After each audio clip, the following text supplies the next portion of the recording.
علامہ اقبال علیہ رحمہ فرماتے ہیں کہ میں گھر آیا اور ہمارے گھر کے سامنے ایک سائل کھڑا تھا.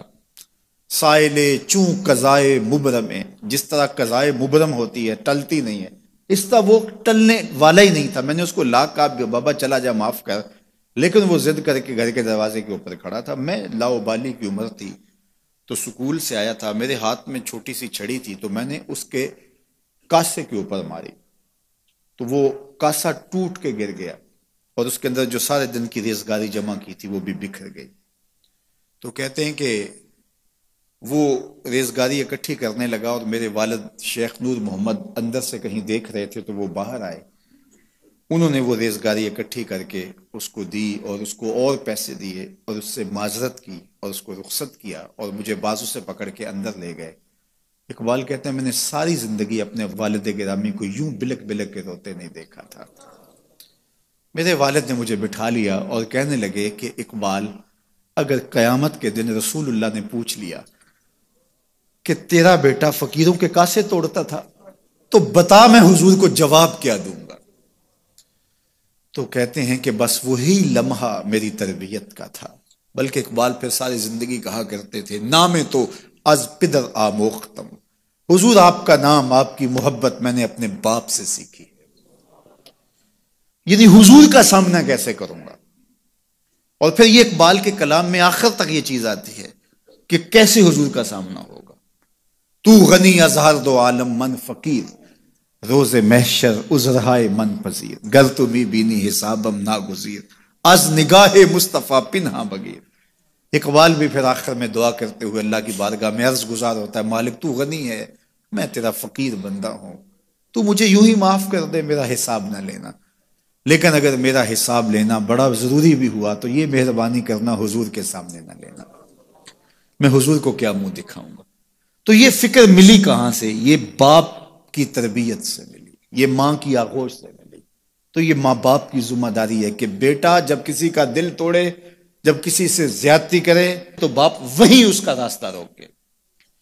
اور ایک فقیر کا لا ابالی پن کے اندر کاسا توڑ دیا اور باپ نے پھر ایسی تربیت کی کہ اقبال ساری زندگی لوگوں کے دل جوڑتا رہا، ساری زندگی بتاتا رہا کہ انسان کی اصل صورت کیا ہوتی ہے. دل نہیں شاعر کا ہے کیفیتوں کی رستخیز، کیا بتاؤں کہ درون سینہ کیا رکھتا ہوں میں، در غم دیگر بسوزو دیگر آرا ہم بسوز، گفت مت روشن حدیث گر توانی دار ہوش، کہہ گئے ہیں شاعری جزویست از پیغمبری، ہاں سنا دے پڑھ کے ان کو پیغام سروش.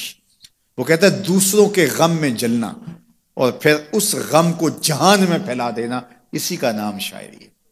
پھر اقبال نے وقتی شاعری کی، شاعر تو اور بھی ہیں، لیکن اقبال کہتا ہے شاعری از مثنوی مقصود نیست، بت فروشی بت گری مقصود نیست، کشتائے انداز ملا جامیم، نظم و نثر او علاج خامیم.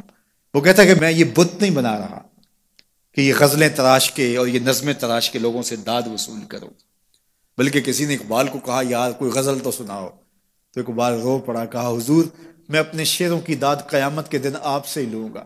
یارا مرا غزل خانے شمردن، یاروں نے تو مجھے غزل خان سمجھ لیا، میرا تو مقصد ہی اور ہے. بلکہ ان شعراء پہ تنقید اقبال نے کی، عشق و مستی کا جنازہ ہے تخیل ان کے اندیشہ تاریخ میں قوموں کے مزار، چشم آدم سے چھپاتے ہیں مقامات بلند، کرتے ہیں روح کو خوابیدہ بدن کو بیدار، ہند کے شاعر و صورت گر و افسانہ نویس، آہ بیچاروں کے اعصاب پہ عورت ہے سوار، ہر وقت لب و رخسار کے تذکرے، ہر وقت نشیلی آنکھوں کی کہانیاں، ہر وقت کدے رانا کی باتیں. کہا تم اس خول سے نکل ہی نہیں رہے، تمہاری شاعری صرف ایک عورت کے گرد گھوم رہی ہے جس نے اس کو تخلیق کیا، اس خالق کے جلوے بھی تو دیکھو نا.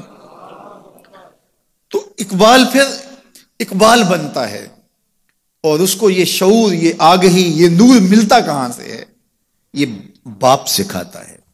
باپ کے بعد پھر مولوی میر حسن ملتا ہے جو استاد اقبال کو اقبال بنا دیتا ہے. تو یہ ماحول انسان کو سکھاتا ہے. تو میں اور آپ دیکھیں کہ ہم اپنی اولاد کو کیا دے رہے ہیں. تو کبھی بھی اپنی اولاد کو اس کی اجازت نہ دیں کہ وہ کسی کمزور پر ظلم کرے.